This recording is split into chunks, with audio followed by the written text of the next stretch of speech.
Assalamualaikum warahmatullahi wabarakatuh. Kami dari kelompok 9 di sini kami akan menyampaikan tata cara berpidato dengan baik dan benar. Yang pertama, pengertian pidato, kriteria pidato, tata tertib dan etika berpidato, penulisan naskah pidato, penyampaian pidato, tempo, dinamika dan warna praktik membuat naskah pidato dan praktik berpidato. Yang pertama, pengertian pidato.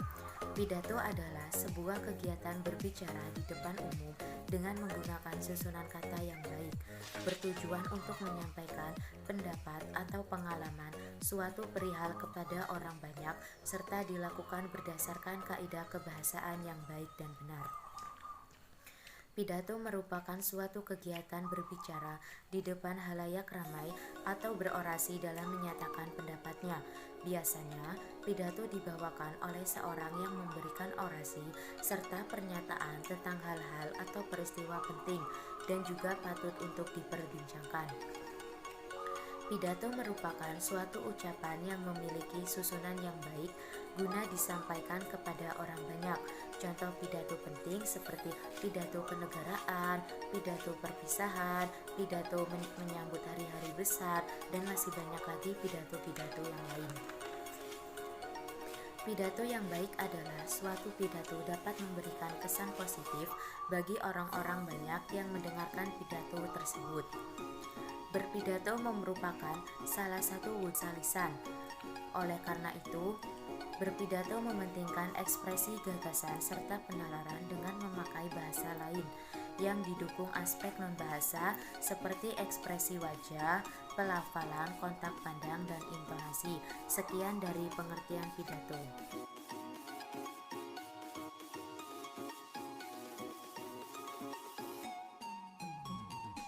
Kriteria berpidato yang baik.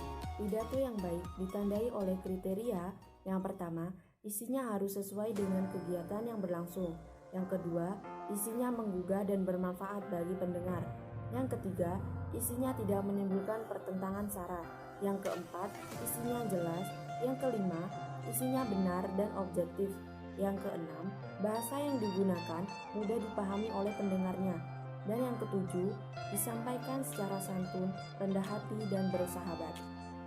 Seseorang harus menguasai unsur kebahasaan secara baik dan juga unsur non-kebahasaan, misalnya keberanian, ketenangan, kesanggupan melakukan reaksi yang cepat dan tepat, kesanggupan menyampaikan gagasan atau ide secara lancar dan teratur, dan kesanggupan memperlihatkan sikap dan gerak-gerik yang tidak canggung. Ada 7 langkah yang perlu diperhatikan dalam mempersiapkan pidato yang baik. Yang pertama, menentukan topik dan tujuan. Yang kedua, menganalisis pendengar dan situasi. Yang ketiga, menganalisis dan menyempitkan topik. Yang keempat, menyimpulkan bahan. Yang kelima, membuat rangkaian uraian. Yang keenam, menguraikan secara mendetail. Yang ketujuh, melatih dengan suara nyaring. Ketujuh langkah tersebut diperingkas menjadi 3, yaitu meneliti masalah 1, 2, dan 3, menyusun uraian 4, 5, dan 6, dan mengadakan latihan yang ketujuh. Tata cara dan etika berpidato. Tata cara berpidato merujuk kepada langkah-langkah serta urutan di mana untuk memulai berpidato, mengembangkan dan mengakhiri pidato. Etika berpidato lebih merujuk kepada nilai-nilai kepatutan yang harus diperhatikan serta dijunjung ketiga pada saat seseorang sedang berpidato. Urutan dalam berpidato biasanya diawali dari pembukaan, isi pidato, dan penutup. Pembukaan berisi sapaan kepada pihak-pihak yang telah diundang dan hadir dalam acara atau kegiatan tersebut.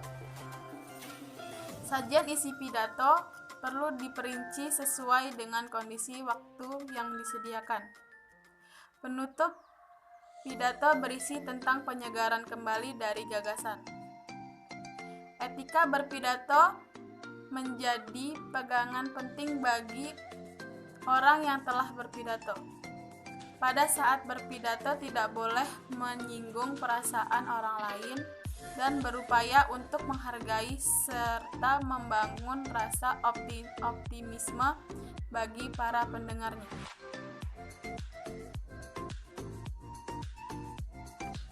Baiklah, saya akan melanjutkan menulis naskah pidato. Menulis naskah pidato perlu dilakukan apabila kegiatan pidato yang akan dilakukan memang dipersiapkan sebelumnya.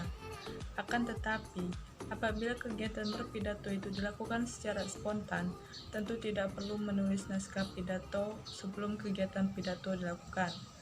Menulis naskah pidato hakikatnya adalah menuangkan gagasan ke dalam bentuk bahasa tertulis yang siap dilisankan melalui kegiatan berpidato.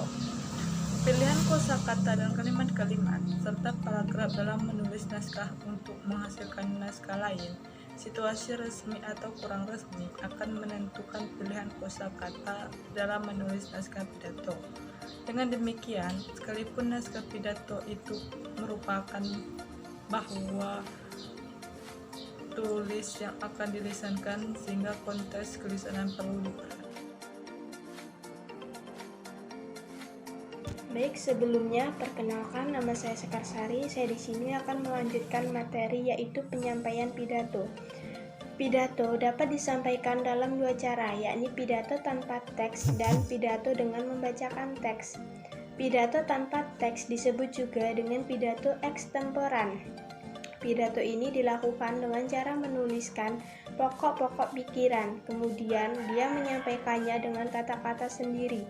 Ia menggunakan catatan itu dengan mengingatkannya tentang urutan dan ide-ide penting yang hendak disampaikan.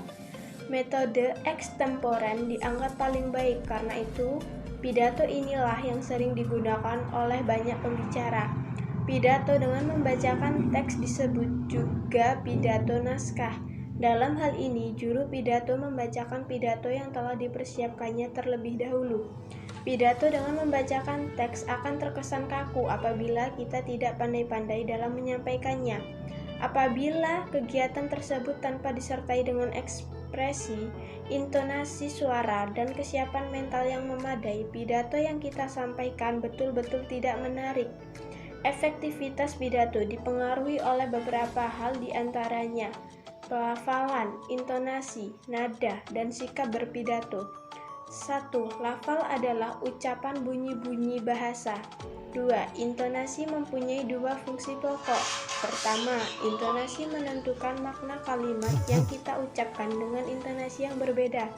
Klausa sama dapat menjadi kalimat berita tanya atau perintah hanya karena perbedaan intonasi kalimat.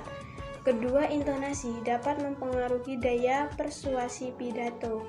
3. Nada adalah tinggi atau rendahnya suara ketika berpidato.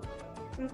Sikap merupakan unsur non-bahasa tetapi sangat mempengaruhi efektivitas pidato.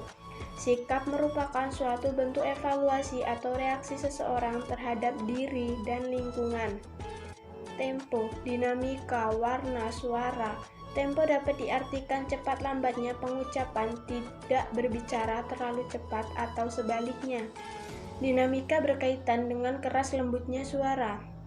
Warna, suara adalah kaitan antara kata yang diucapkan dengan suasana hati. Misalnya, suasana gembira, sendu, sedih, atau hikmat sesuai dengan tujuan, maka acara yang ditetapkan. Baik, kita lanjutkan materi yang F, tempo, dinamika, dan warna suara. 1. Tempo. Tempo dapat diartikan cepat lambatnya pengucapan, tidak berbicara terlalu cepat atau sebaliknya. 2. Dinamika. Dinamika berkaitan dengan keras lembutnya suara. 3. Warna suara. Warna suara adalah kaitan antara kata yang diucapkan dengan suasana hati, misalnya suasana gembira, sendu, sedih, atau hikmat, sesuai dengan tujuan mata atau yang ditetapkan. Baik, di sini saya akan menyampaikan praktek membuat naskah pidato dan praktek berpidato. Contoh pidato yang saya berikan bertema kebersihan lingkungan. Marilah kita panjatkan atas puji dan syukur atas kehadiran Tuhan Yang Maha Kuasa, karena berkatnya kita bisa berkumpul di sini.